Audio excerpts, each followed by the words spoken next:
I can talk English, I can walk English, I can laugh English because English is a very funny language.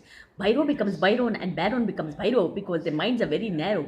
In the year 1929, sir, when India was playing against Australia and Melbourne City, Vijay Merchant and Vijay Hazare, they were at the crease. And Vijay Merchant told Vijay Hazare, look Vijay Hazare, this is a very prestigious match and you must consider this match very carefully.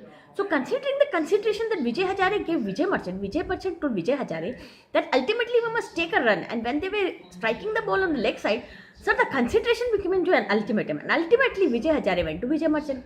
Similarly, sir, in the year 1979, when India was playing against Pakistan in Wankhede Stadium, Bombay, Wasim Raja and Wasim Bari, they were at the crease. And Wasim Bari gave the same consideration to Wasim Raja. And Wasim Raja told Wasim Bari, look, sir, this ultimately has to end in a consideration which I cannot consider. Therefore, the consideration that you are giving me must be considered very ultimately. Therefore, the run that they were taking, Wasim Raja told Wasim Bari, you take a run. And ultimately, both of them ran and considerably they got out.